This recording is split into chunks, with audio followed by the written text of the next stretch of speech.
ते बघत असताना सुख मिळतं का? तुम्ही म्हणाल काय त्यात सुख नाही मिळणार, चांगली रांगोळी आहे, कार्टून आहे, काढलेला आहे. अहो कार्टून काढलेलं आहे, पण ते बघताना जे सुख तात्पुरतं आहे, तीच रांगोळी जर तुम्ही संस्कारांची जर काढली, म्हणजे ज्या रांगोळीला मोजमाप आहे, ज्या रांगोळीला त्या ठिकाणी अर्थ आहे की जो बघत असताना डोळ्यांना तो सुखावतो, ती गोष्ट महत्त्वपूर्ण आहे. आणि म्हणून ज्या गोष्टीने आमचे डोळे सुखावतील ती गोष्ट बघितली पाहिजे. आणि त्याच्याकरता दुसरं चरण सांगतायत तुकोबा, डोळे तुम्ही घ्या रे सुख, डोळे तुम्ही घ्या रे सुख, डोळे तुम्ही घ्या रे सुख, डोळे तुम्ही घ्या रे सुख, डोळे तुम्ही घ्या रे सुख, डोळे तुम्ही घ्या रे सुख, डोळे तुम्ही घ्या रे सुख, डोळे तुम्ही घ्या रे सुख. विठोबाचे मुख, विठोबाचे मुख, विठोबाचे मुख, विठोबाचे मुख,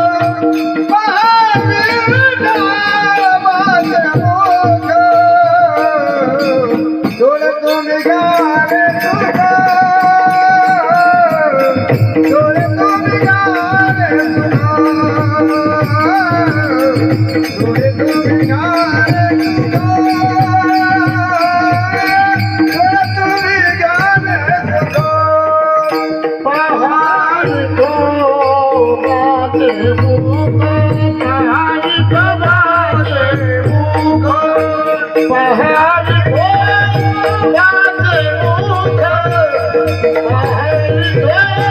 विठोबाचे मुख, पहाडी विठोबाचे मुख, डोळे तुम्ही घ्या रे सुख, डोळे तुम्ही घ्या रे सुख, डोळे तुम्ही घ्या रे सुख, डोळे तुम्ही घ्या रे सुख.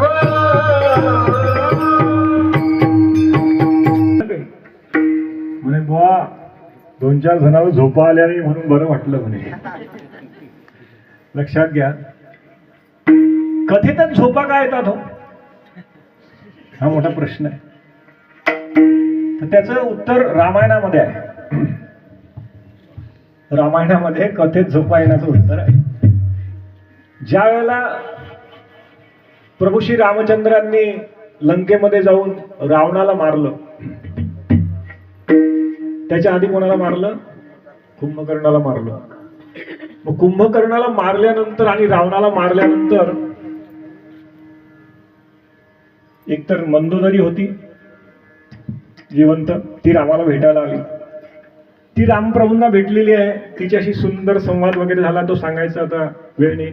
परंतु कुंभकर्णाची पण बायको आली.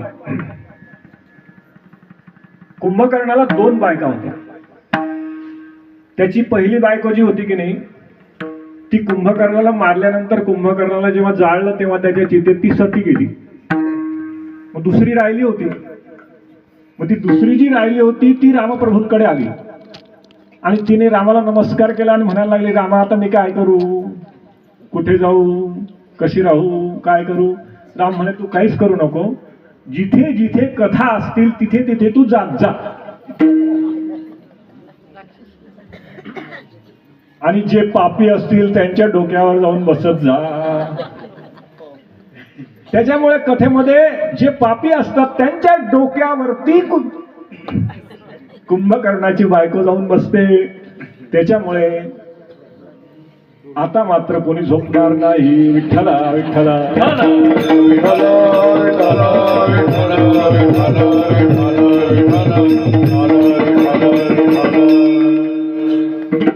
कान कान कान ठेवा इकडे. कान कशासाठी?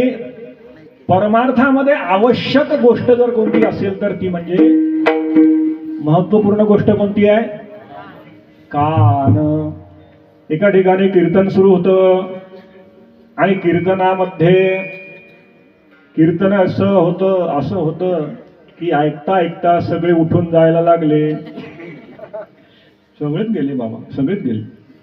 पण आमचे बंसी महाराजांसारखे एक व्यक्ती बसलेले होते बरं का. महाराज तुमचं वारंवार नाव घेतोय, रागावू नका बरं का, कारण दुसरं कोणीच समोर बसलं नाही तुमच्याशिवाय माझ्या, बरं का. आणि म्हणून एकच व्यक्ती राहिला तरी त्या बुवानं कीर्तन केलंच बरं का. वा.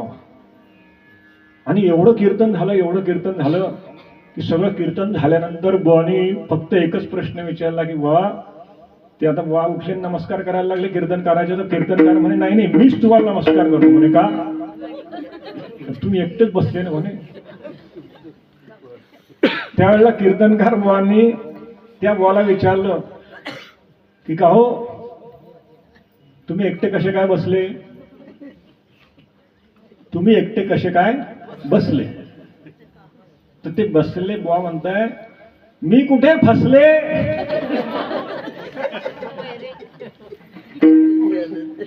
आता तुम्हाला मी काय म्हणतो ऐकू येते का? ते म्हणता माझी माय घरी आहे. म्हणजे हे बोलता काय आणि ते ऐकता काय? ते तिथेच बसलेले राहिले. शेवटी खुनेनं विचारलं, खुनेनं म्हणजे तुम्ही कशासाठी बसले? तर ते बुवा म्हणायला लागले म्हणजे तुमच्या पायाखालची घोंगडी माझ्या घरची आहे म्हणून बसलो.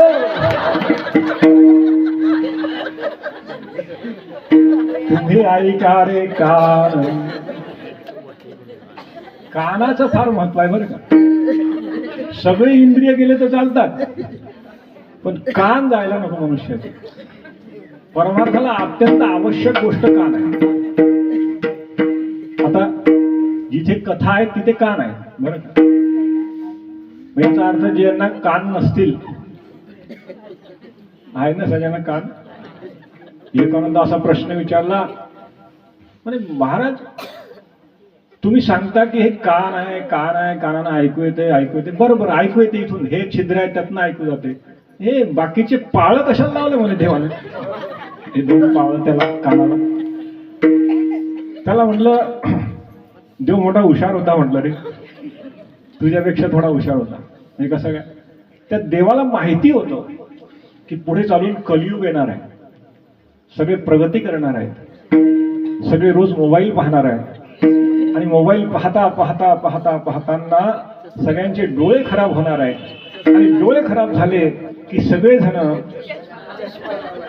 डॉक्टरकडे जाणार आहेत आणि डॉक्टर त्या प्रत्येकाला चष्मा देणार आहे. तो चष्मा ठेवायचा कशावर?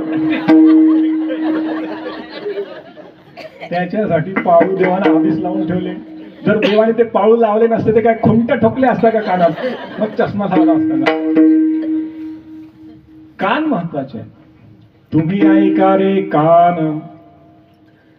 मग त्या कानांनी भगवंतांची कथा ऐकता आली पाहिजे. परीक्षित राजाला मोक्ष कशामुळे मिळाला? तो का शुकाचार्य महाराजांकडे नुसतं टकटक पाहत होता का? नाही, त्याने कानाने कथा ऐकलेली आहे.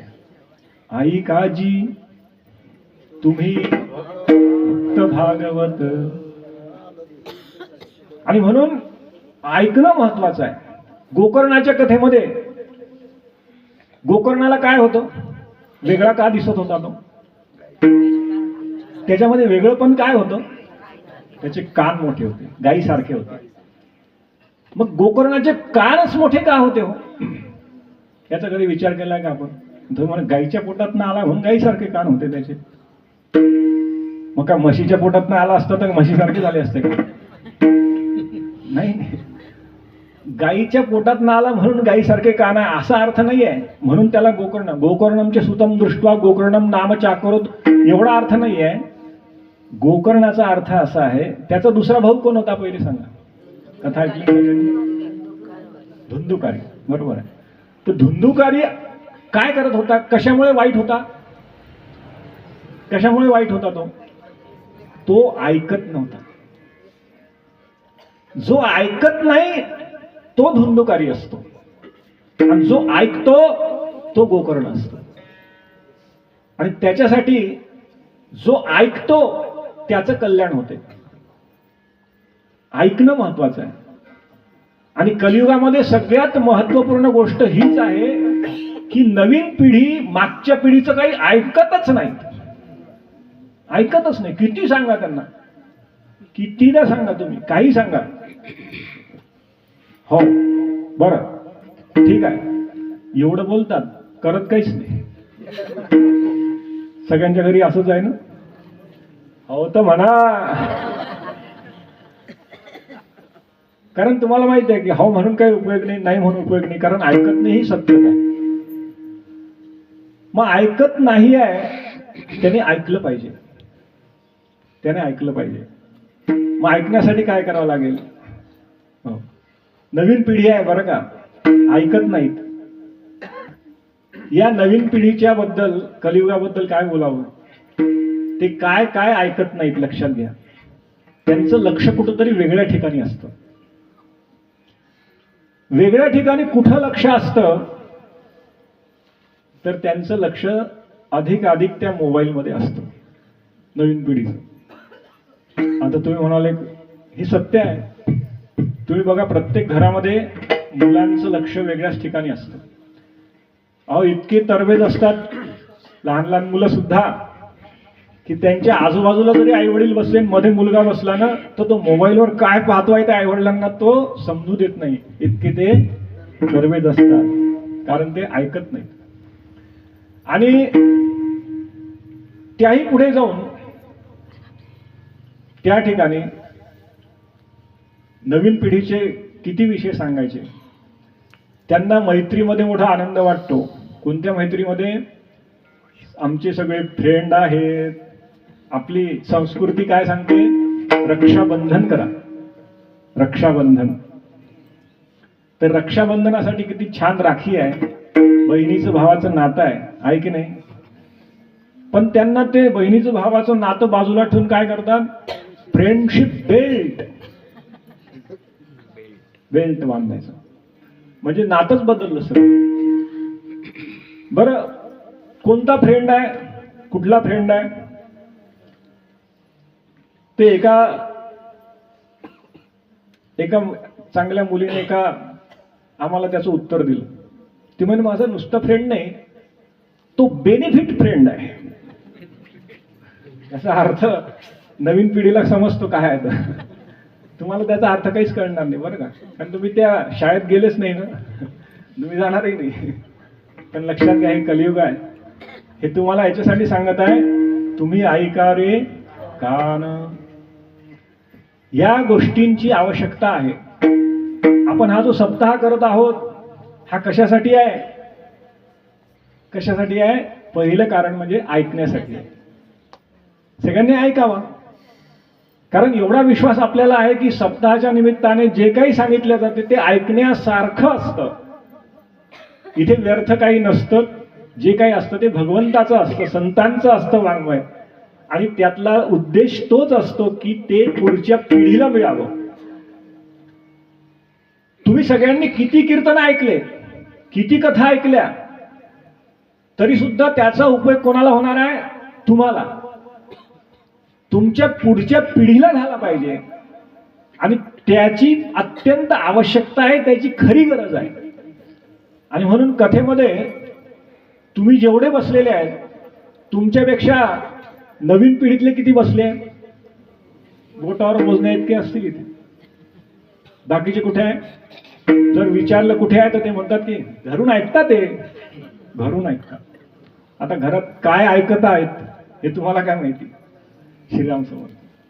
आणि म्हणून तुम्ही ऐका रे कान. कान नुसते कान कथा ऐकतात का? जनक राजा कथा ऐकत असताना त्याच्या राजवाड्याला आग लागली होती आणि तरी सुद्धा तो कथा ऐकत होता. त्याच्या पायापर्यंत आग आली तरी तो उठला नाही. का? कारण त्याचे नुसते कान कथा नव्हते ऐकत, रोम रोमानी कथा ऐकत होता. आणि म्हणून रोम रोमानी कथा ऐकता आली पाहिजे. कथा आपल्या कल्याणासाठी आहे आणि त्याच्यासाठी आपण ती ऐकली पाहिजे. आणि म्हणून तुकोबराय या अभंगामध्ये तिसऱ्या चरणामध्ये तुम्ही सांगतात, ऐका रे कान, तुम्ही ऐका रे कान, तुम्ही ऐका रे कान, तुम्ही ऐका रे कान. माझ्या विठोबाचे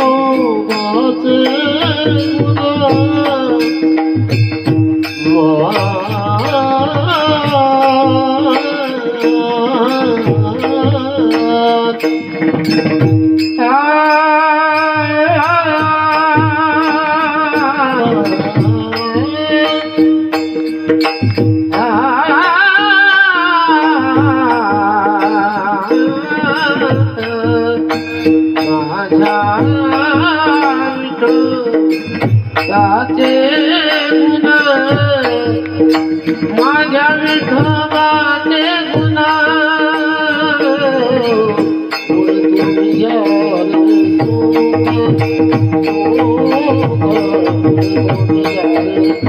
सुख माझ्या विठोबाचे गुण, विठोबाचे गुण. माझ्या विठोबाचे गुण, माझ्या विठोबाचे गुण, माझ्या विठोबाचे गुण. तुम्ही ऐका